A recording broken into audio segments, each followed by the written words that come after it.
Friend, आज हम discuss करेंगे सिंक्रोनस अल्टरनेटर या सिंक्रोनस जनरेटर को पैरेलली ऑपरेशन कैसे करते हैं और क्यों आवश्यकता पड़ी और इसके क्या मेन कंडीशन होते हैं जो हमें फॉलो करने पड़ते हैं पैरेलल ऑपरेशन के लिए।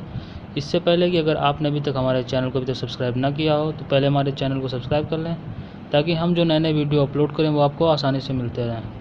चलिए देखते हैं कि पैरेलल ऑपरेशन की हमें नेसेसरी क्यों हुई, मतलब ऐसे क्या रीज़न पड़ गए कि मतलब पहला हम देखेंगे कि रीज़न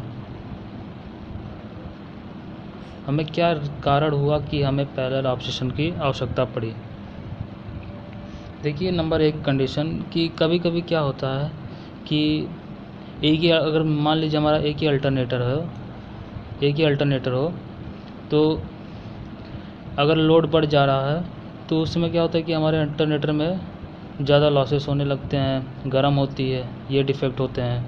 और कभी कभी ये होता है कि बहुत हल्का लोड पड़ रहा है जो फिर भी अल्टरनेटर उतना ही वो उसका जो हम प्रोडक्शन हम करवा रहे हैं वो उतना ही जिस जिस जिस मैकेनिकल पावर से वो बन रहा है, इलेक्ट्रिसिटी जनरेट कर रहे हैं हम, वो उतना ही लग रहा है, तो इसमें हमारी लॉसेस होती है।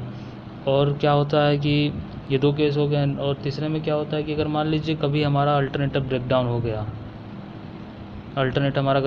हो गया तो उस समय सारे ग्रिड फेल हो जाते हैं, मतलब कहीं पर भी लाइट ही नहीं आती है। ये तीसरा केस है। और चौथे में क्या होता है कि हमें जैसे कोई मशीन होती है तो उसका एक टाइम पीरियड पे मेंटेनेंस या इंस्पेक्शन ये कुछ भी हम करते हैं, तो जब हम मेंटेनेंस करते हैं तो उस समय तो हमें अल्टरनेटर को बंद करना पड़ेगा, जिससे फिर लाइट की प्रॉब्लम आती है, इलेक्ट्रिसिटी हमें कहीं नहीं मिल पाती। और फिर यही इतने ऐसे कैसे प्रॉब्लम्स हैं जो हमें सामने दिखने पड़े, इसलिए हम पैरेलल ऑपरेशन की हमें आवश्यकता पड़ी, तो हम पैरेलल ऑपरेशन करने लगे। अब पैरेलल ऑपरेशन करने के लिए हमें क्या क्या कंडीशन फॉलो करने पड़ते हैं।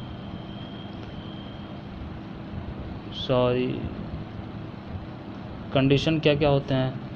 नंबर एक कंडीशन होता है फेज सीक्वेंस।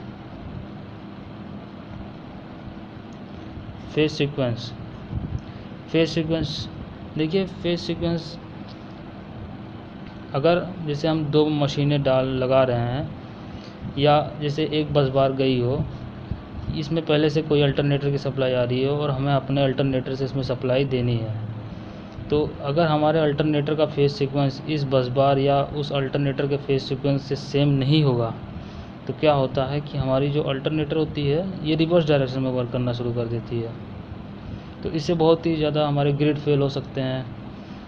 तो इसीलिए फेज सीक्वेंस हमें करना पड़ता है, यानी जैसे जिस फेज सीक्वेंस पे ये अल्टरनेटर ऑपरेट हो रही है उसी फेज सीक्वेंस पे हमें अपने अल्टरनेटर को ऑपरेट कराना होता है।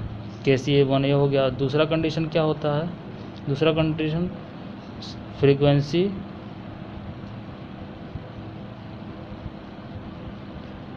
Must be same.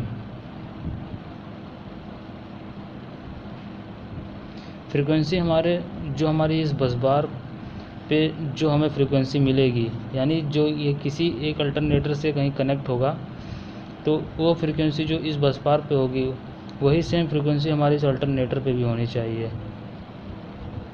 नहीं तो फिर हमारी अल्टरनेटर गर्म होकर डिस्ट्रॉय हो जाएगी, वाइंडिंग इसकी जल जाएगी।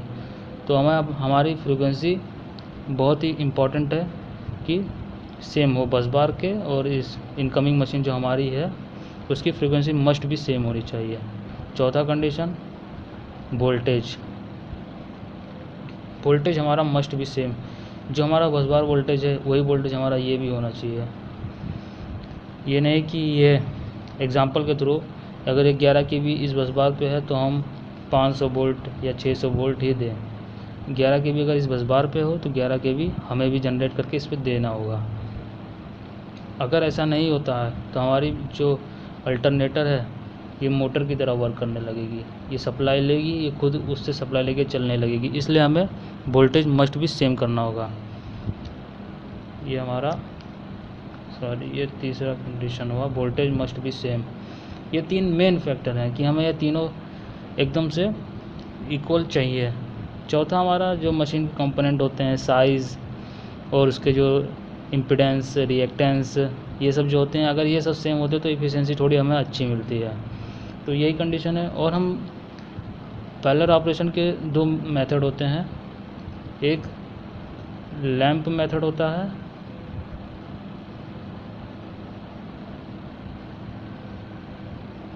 और दूसरा होता है सिंक्रोनस स्कोप, सिंक्रोस्कोप। इस 2 मेथड से हम ये तीनों कंडीशन को मतलब फॉलो कर लेते हैं। बेसिकली हम इन दोनों मेथड से फेज सीक्वेंस को ही सेम कर पाते हैं। फ्रीक्वेंसी को हम उसके आरपीएम को घटा बढ़ा के, क्योंकि हम फार्मूला जानते हैं NS = 120 F/P, तो हम इसी NS से स्पीड से इसकी आरपीएम को चेंज करके उसके फ्रीक्वेंसी को बराबर कर सकते हैं। तो और जो हमारी ये 2 मेथड है, लैंप मेथड और सिंक्रोस्कोप, इससे हम फेज सीक्वेंस सेम कराते हैं। और इन दोनों के बारे में मैंने अगली वीडियो अपलोड कर रखी है, उसमें आप जाके इस लैंप मेथड के बारे में देख सकते हैं कि कैसे लैंप मेथड हमारा वर्क करता है। तो अगर आपको वीडियो पसंद आया हो तो इस वीडियो को लाइक कीजिए, चैनल को सब्सक्राइब कीजिए। Okay, thank you.